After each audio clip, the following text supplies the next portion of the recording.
I'm curious because I hear different versions of stories from different people.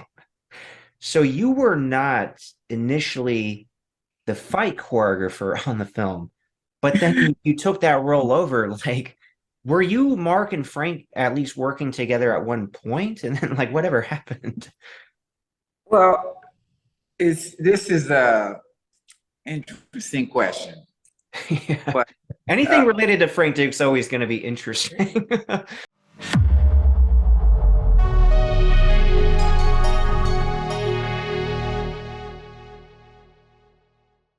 Before we get into the video, I do want to tell you about a supplement company that I'm associated with. No, I'm not getting paid for this, though I wish I was. Regardless, I want to tell you about these amazing products because I know they will benefit you, they will help you if your goals are to get healthier and fitter. Of course, I'm only recommending these products because I actually use them. I know how good they are. Highest quality ingredients, and they're delicious. They're so good, you'll actually look forward to consuming them, especially these level 1 protein bars. This is about as close as you can get to having your cake and eating it too. Amazing products aside, I really love this company's values and mission. We have to bring people up.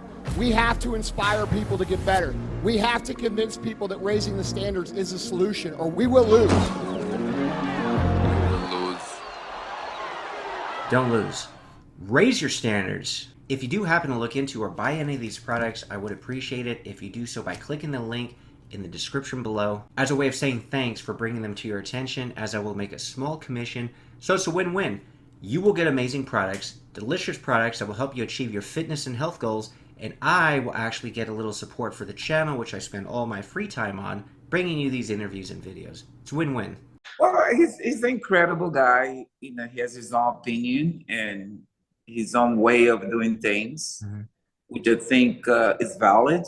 Is valid. But one thing that, at least for me, what was hard is when you want to do a capoeira movie, and have someone that really doesn't understand what capoeira is, Yeah. what capoeira is about, and and to claim sometimes that you know something that you don't. It can be a little bit confrontational because you're trying to accomplish something and you want it to be original. Because people now, and that's when things became more and more shaky because I would see things and say, okay, this is not capoeira. This is not how we do things. And maybe he would have a different opinion.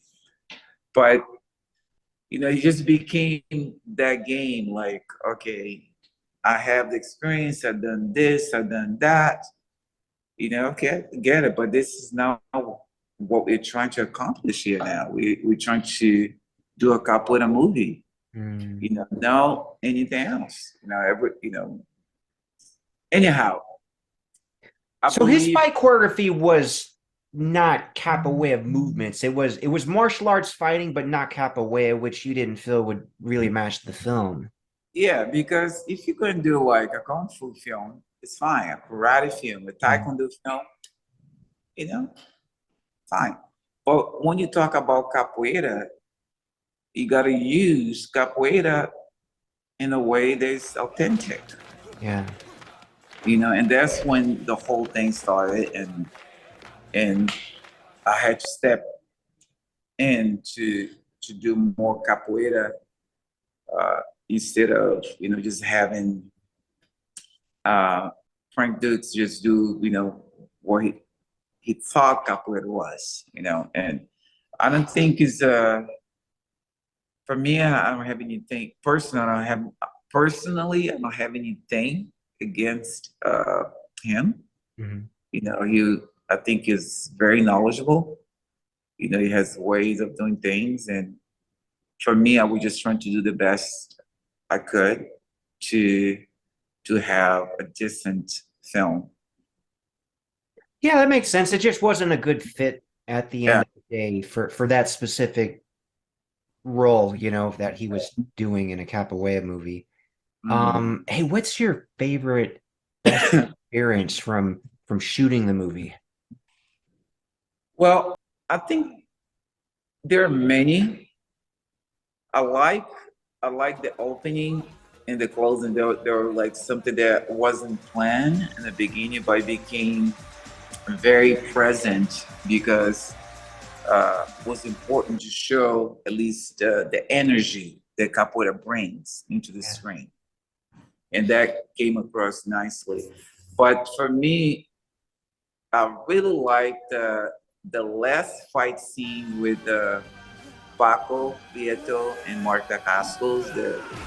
Like the very last fight scene and the basketball scene.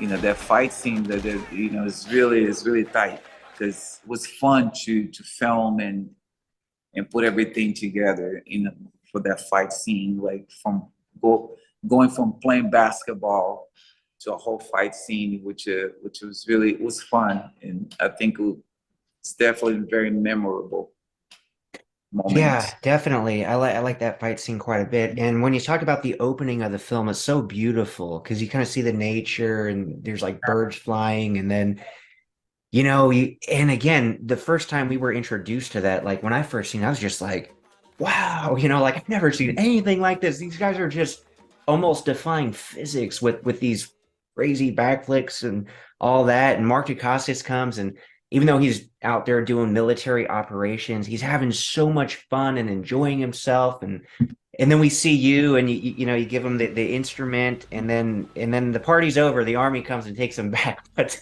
such a joyous opening, right? Yeah, and what it is joyful because that's in a way say goodbye. I don't know when I'm gonna see you again. Hmm. So you're really celebrating the moment that we spent together in Brazil. So we're doing all the flips and celebrating. That's what I tell people, not sparring on that one. It's more celebration and acknowledge Mark, main character, uh, that he's going away. He's moving back to the States, and start a new life. So that was exactly uh, the moment that we want to capture. And I think worked really, really nicely. Yeah, exactly. And the perfect bookend too at the end when now they bring all you guys at the school assembly, and it's that Right. joyful moment again. Right. It's like opening, and also he'd been through a lot. He transformed lives, and then what a great way to finish the movie, just having that. Let's have the people that he's really well connected with be part of the celebration as well. So I think it was perfect. And the writers, man, they did an excellent job. Like, director and writers, you know, incredible. Definitely. Such a beautiful movie. Holds Yeah. up great today. Now, another film you did not too long after that was Kickboxer 4. How did you Right. get involved with that?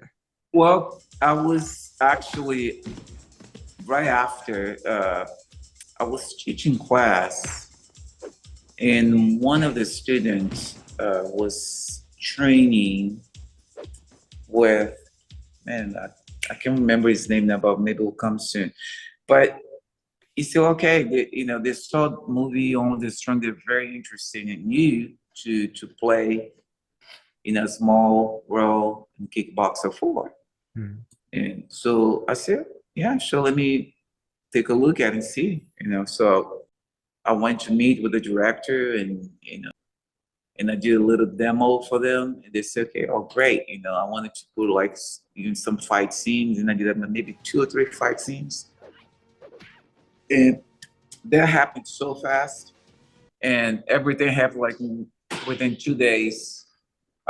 When filming, meeting the director, and the next few days just rehearsing and then film the scenes. The three or four scenes I can remember correctly Hmm. uh, in the movie. Now, Only the Strong was, of course, a big movie, theatrical release. Kickboxer 4, part of a big franchise, straight to video, so a little bit of a smaller movie. But you were basically in two popular movies. Was Right. this something that you wanted to pursue, like acting, or was that never an interest? Well, I yes, and but lately I've been doing a lot of theater, Okay. uh, and it's something that I love. As a matter of fact, I'm working a play right now, which is going to be I'll be performing at the Fringe Festival. We're going to have 5 days of performances that it's going to be here in LA, and it's about exactly about how the slaves were able to create a community called Palmares, which is a free slave, it was a free community where they welcome uh, not just Africans, but also indigenous people, even Portuguese and Dutch at some point. They were able to be part of this community. So the whole play is about how the slaves were able to create this space, even in a very harsh situation. They were able to have sustainability, to be able to not to depend on the Portuguese or the Dutch in order to survive, but really create their own community and be able to survive. So it's a very dramatic story. Mhm. Uh, and that's going to be from June 17 to June 23rd, 24th. Okay. We could have, yeah, so I'll keep you posted. And there's capoeira involved in this play, or? Yes, Okay. lots of capoeira. It's something that I'm very excited about it because it's been working this play for the last 15 years. And we are finally in a space that we feel like good about it. And then we can present to the world. Oh, so you've been developing it for 15 years, but actually had not performed it in front of an Well, audience yet? we perform. Oh, you We had. Okay. performed it 4 or 5 times, Hmm. but it was more like workshops. Mm. And now we're really ready to take to the next level and start touring and start really doing what we love to do on stage. Oh, that's cool. That's great. Yeah. Uh, Yeah. Let me ask you this about capoeira, because Louise told me that you have various schools around the world. Can you Mhm. talk about that? How they were founded? Yeah, that's the thing. As capoeira, spread all globally, Yeah.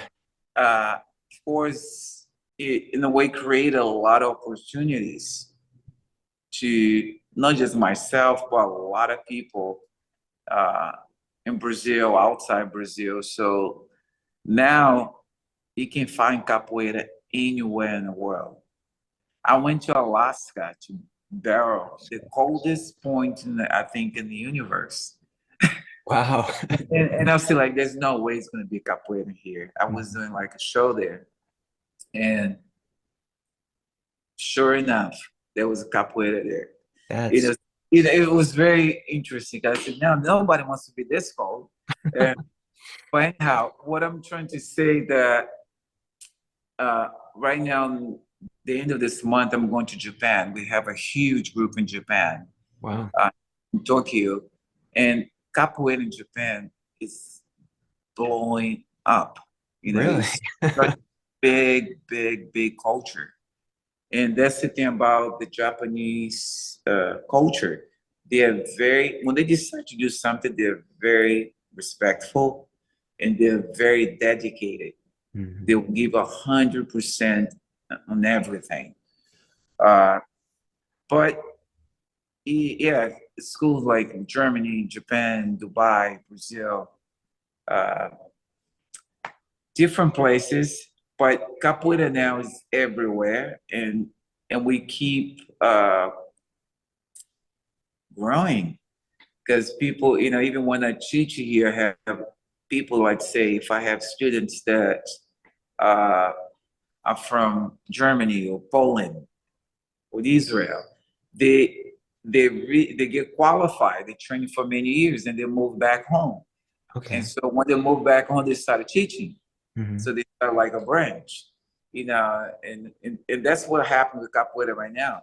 It's been happening over the years that, people train for many years and they decide to move on to other cities, other countries, and they start, their own academies. And that's how Capoeira is spreading as well. Now, right now, Mark, myself, and Luis, we are talking about, we definitely have something cooking. We really work on something that we're gonna be doing together. I cannot get a lot of details yet, but we are working on something that's gonna be really, really special on Capoeira. Okay. So it's a Capoeira related, and we are currently like putting all the pieces together. So we stay tuned. We're gonna definitely do something. Is it a movie? Well, it's along those lines, right? Movie or TV show, sounds like. It is, but I cannot, unfortunately, I cannot say exactly what it is because, we're in a legal process. It's a nice tease, at least for the audience, to kind of like plant that seed out there. Here's a little tease, guys, to look forward to. Yeah, you're in the process of that. Yeah. Yeah, let me ask you one more thing. So you have students, some of them trained under you for years, got really good, went back to their own countries, maybe opened up a school, like you said. So I know that martial arts in general is not regulated. So how would somebody, let's say they're in Germany, know they're learning capoeira from somebody who's affiliated with you? Do you have like your own federation, or is there like a certain type of capoeira you? Yeah, we also have a federation called International Capoeira Federation. Okay. So, and we're getting more and more people involved. And there are other federations as well, but this the one that I'm part of. Mm-hmm. And basically people they're affiliated to that federation. And also today is also easier because with the technology that we have available, Yeah. it's very easy to know when people are not very transparent. Mm-hmm. Because is faster. Everything moves fast now.